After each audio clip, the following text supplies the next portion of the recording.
আচ্ছা, আমাদের জীবনের সবথেকে জরুরি কাগজপত্রগুলো যদি এক জায়গায় গোছানো না থাকে তাহলে কি হতে পারে ভাবলেই কিন্তু একটা বড় দুশ্চিন্তা কাজ করে, তাই না? আজকের এই আলোচনাতে আমরা ঠিক এটাই দেখব কিভাবে এই বিশৃঙ্খল অবস্থাকে একটা দারুণভাবে সাজানো লেগেসি সিস্টেমে বদলা যায়।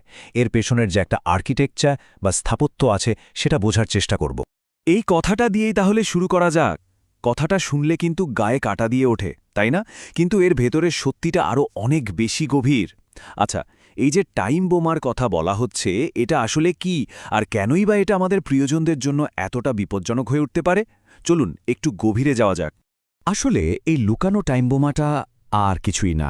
এটা হলো আমাদের জীবনের সবথেকে দরকারি ডকুমেন্টগুলোর অব্যবস্থাপনা। মানে ধরুন উইল, ইন্স্যুরেন্সের কাগজ বা মেডিকেলের পূর্ণ সব হিস্ট্রি, এগুলো যখন এখানে ওখানে ছড়ানো ছিটানো থাকে, ঠিক তখনই কিন্তু আসল সমস্যাটা তৈরি হয়। আর এই অব্যবস্থাপনার ফলাফল বেশ কিছু সাধারণ জায়গা থেকে কিন্তু বড় সমস্যাগুলো আসে।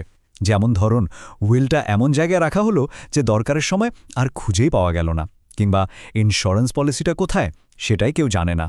চিকিৎসার হিস্ট্রিটাও হয়তো অসম্পূর্ণ, এমনকি সম্পত্তির আসল ঠিকানা নিয়েও কোনো পরিষ্কার ধারণা নেই। ভাবুন তো একবার, জরুরি একটা মুহূর্তে এই ছোট ছোট ভুলগুলোই কিন্তু প্রিয়জনদের জন্য একটা বিশাল সংকট তৈরি করে ফেলতে পারে। তো এই যে বিশৃঙ্খলা, এর আসল মূল্যটা ঠিক কি? এটা কিন্তু শুধু কাগজপত্র এদিক ওদিক হয়ে থাকা নয়, এর পরিণতি হতে পারে সাংঘাতিক, একেবারে বাস্তব জীবনে। চলুন একটা উদাহরণ দেখি। ধরুন ইমার্জেন্সিতে কাউকে হাসপাতালে নিয়ে যাওয়া হলো। এখন তার আগের চিকিৎসার ইতিহাস যদি ডাক্তাররা না জানেন, বিশেষ করে কোন কোন ওষুধ তিনি নিতেন, তাহলে কিন্তু ভুল ওষুধ দেওয়ার একটা বড় ঝুঁকি থেকে যায়। আর এর ফল মারাত্মক ড্রাগ ইন্টারঅ্যাকশন, যা কিনা জীবন পর্যন্ত কেড়ে নিতে পারে। আরেকটা ভয়াবহ পরিস্থিতি হতে পারে। ধরুন কেউ আগে থেকেই একটা ইচ্ছাপত্র বা অ্যাডভান্স ডিরেক্টিভ তৈরি করে রেখেছেন, যেখানে বলা আছে যে বিশেষ পরিস্থিতিতে তার চিকিৎসা কিভাবে হবে, কিন্তু প্রয়োজনের সময় সে কাগজটাই যদি খুঁজে পাওয়া না যায়, তাহলে কিন্তু তার ইচ্ছার বিরুদ্ধেই চিকিৎসা চলতে পারে। কি একটা অসহায় অবস্থা, তাই না? আর অর্থনৈতিক দিকটা, সেটার প্রভাবও কিন্তু সাংঘাতিক। সম্পত্তির যারা এক্সিকিউটর, তারা যদি সম্পত্তির খোঁজই না পান, তখন তাদের কি করতে হয়? অনেক খরচ সাপেক্ষ আইনি পথে হারতে হয়। আর এর ফলে একটা গোটা এস্টেট শুধু আইনি খরচ মেটাতেই শেষ হয়ে যেতে পারে। ভাবা যায়? একটা কথা আছে যা এই পুরো পরিস্থিতিটাকে এক লাইনে নিয়ে আসে: অগোছালো রেকর্ড হত্যা করে, রূপকভাবে নয়, আক্ষরিক অর্থেই। এটা কিন্তু কোনো কুটাঙ্গ করা কথা না, এটা একটা কঠিন সত্যি যা পুরো বিষয়টাকে একটা জীবন মৃত্যুর প্রশ্ন বানিয়ে দেয়। তো এতক্ষণ তো আমরা সমস্যাগুলো নিয়ে কথা বললাম, এবার বরং সমাধানের দিকে নজর দেয়া যাক। ব্যাপারটা কিন্তু শুধু অগোছালো জিনিস গুছিয়ে রাখা নয়, বরং এর পেছনে একটা পরিকল্পিত ডিজাইন বা স্থাপত্য তৈরি করা। আর এখানেই আসছে সেজ ফ্রেমওয়ার্ক আর্কিটেক্টের ধারণাটা।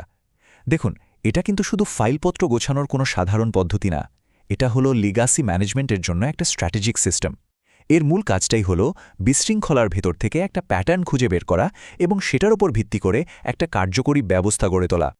আচ্ছা, এই যে আর্কিটেকচারের কথা বলা হচ্ছে, এটা তৈরি করার জন্য একটা নির্দিষ্ট পদ্ধতি আছে, আর সেটার নাম হল 5W1H ব্লুপ্রিন্ট। এই ব্লুপ্রিন্টটা আসলে 6টা মূল প্রশ্নের উপর দাঁড়িয়ে আছে। প্রথমে হু, মানে এর সাথে কারা কারা জড়িত, যেমন পরিবারের সদস্য বা এক্সিকিউটর। এরপর হোয়াট, কোন কোন ধরনের রেকর্ড আছে তার একটা তালিকা। তারপর ওয়্যার, এই সব কাগজপত্র কোথায় রাখা আছে তার একটা ম্যাপ। এরপর ওয়েন, কোন কোন পরিস্থিতিতে এই তথ্যের দরকার পড়বে, যেমন কোনো এমার্জেন্সি। তারপর ওয়াই, এই পুরো কাজটার স্ট্র্যাটেজিক উদ্দেশ্যটা কি। আর সবশেষে হাও, কিভাবে নিশ্চিত করা যায় যে দরকারের সময় সবাই সহজেই তথ্যগুলো পাবে। তো এই যে আর্কিটেকচার ভিত্তিক একটা পদ্ধতি, এটা প্রয়োগ করলে ঠিক কী পরিবর্তনটা আসে? চলুন এবার সেই রূপান্তরটা একবার দেখে নেওয়া যাক। দেখুন, পরিবর্তনটা কিন্তু একেবারে পরিষ্কার। একদিকে আছে বিশৃঙ্খলা, বিভ্রান্তি আর সংকটের মধ্যে পড়া একটা পরিবার, আর অন্যদিকে সেখানে আছে একটা সুস্পষ্ট কাঠামো, স্বচ্ছতা আর, ভাবুন তো, মাত্র 60 সেকেন্ডের মধ্যে যে কোনো জরুরি তথ্যে পৌঁছে যাওয়ার ক্ষমতা। এটাই তো একটা পরিবারকে সুরক্ষিত রাখে। তার মানে শেষ পর্যন্ত যেটা তৈরি হচ্ছে সেটা কিন্তু শুধু কিছু গোছানো কাগজপত্র না, এটা হলো একটা ফেল সেফ সিস্টেম।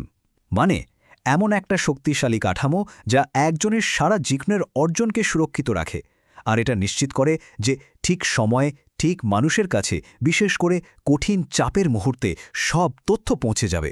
তাহলে সবশেষে প্রশ্নটা কিন্তু এখানেই এসে দাঁড়ায়, একটা লেগেসি কি শুধুই ভাগ্যের ওপর ছেড়ে দেওয়া উচিত, নাকি এর পেছনে একটা সুচিন্তিত স্থাপত্য থাকা দরকার?